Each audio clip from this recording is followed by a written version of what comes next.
I'm going to be reading from my new short story, The Theater is Dead, and I'm kind of propping a little something extra here. This is called Freedom Shining Through. I was visiting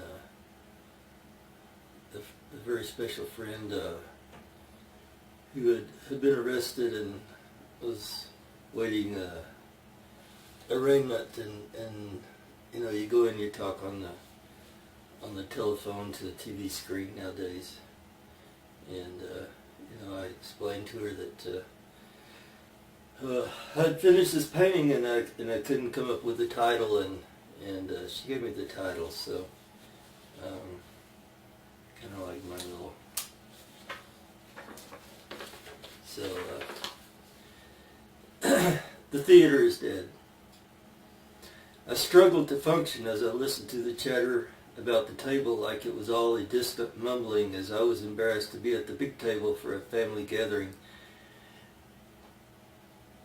But through the din of cacophony, I heard someone query as to how the new production was going down at the local theater. And Aunt Gladys said she heard it was terrible and had little to do with real life anyway. And Uncle Charlie said that theater was a dinosaur that should have died years ago, what with the movies and all. And besides, who needs to go see a play when you can catch a film that has been edited to near perfection? A few people seldom go to see a play more than once to see if the actor really does bring out something new with each performance. So it's all useless and impractical, and I felt a surge rise up from my gut, like a strange beast had inhabited my body, and I spoke out loud with words that seemed to emanate from a distant time and land far away.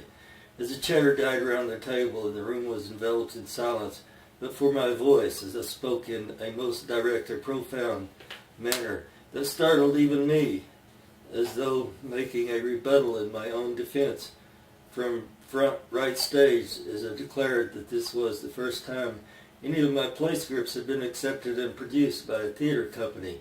And I was very proud of this work, and most everyone was staring down at their shoes now, or something they had just discovered on their plates, that they weren't sure had been there a moment ago, like some alien had materialized matter right before their noses, while a few were gazing my way in some sudden strange expression of awakening that satisfies the need to attend these otherwise mundane events where we all endure the never-ending litany of recitations of physical maladies and erstwhile gossip of family members not present.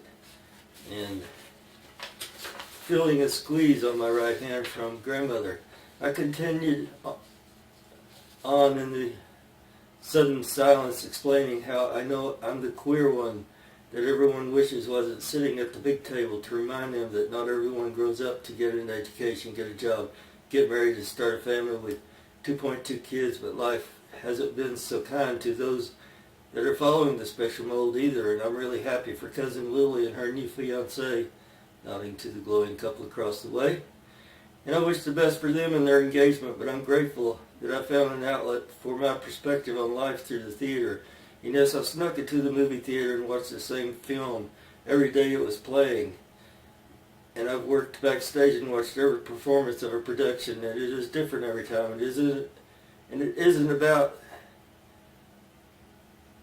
it always being the same anyway. It's about that moment when the play or movie pulls you in, and you're living inside that world for a brief moment with the suspension of disbelief, and you are part of that reality.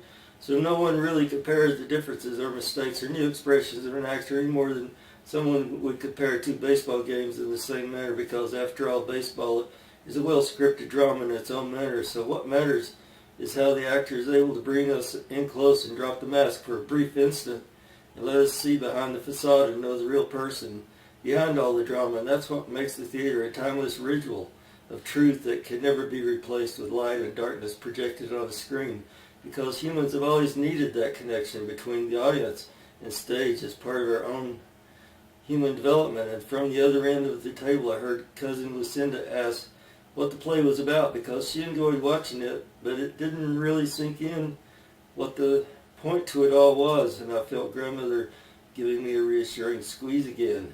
So I did sally forth and blurt out without hesitation that the plot was based upon grandmother's dilemma when she met grandfather, because she had an ongoing romantic involvement with another person at the time. But grandfather's advances won her heart over, and Lucinda pronounced, "But there wasn't another man wooing her in the play," and replied as if in a fencing match of tongues that it wasn't another man, it was Lady Grace herself that grandmother was having an affair with. And you think the table was quiet a moment ago when I first started talking, but now it was deathly silent when grandfather slapped the table and said, "So why didn't we ever have any threesomes?"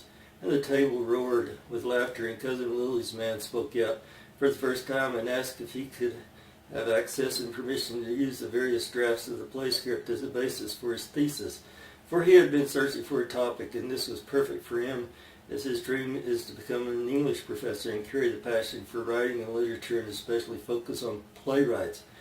And there was a gasp of validation around the table as grandmother gave me another squeeze and said that she was really excited about the play, and it brought to life for her something she had always kept hidden away. But like I had said, the theater brings these questions to the stage and lets us examine them in a different light. And it had been a very special moment for her to watch the play and see that aspect of her life performed before an audience. And film would never create the same experience for her. And she looked down for a second and said, "The most special part of all of this is that Lady Grace will be attending the evening performance with me tomorrow night. And this will be the first time we've seen each other since I accepted Will's proposal. And I'm very frightened and excited, but most of all, I'm so proud of Silas here for capturing that human element that remained buried internally for so long." And as the table chatter started up again, the phone in the other room rang. No, it chimed.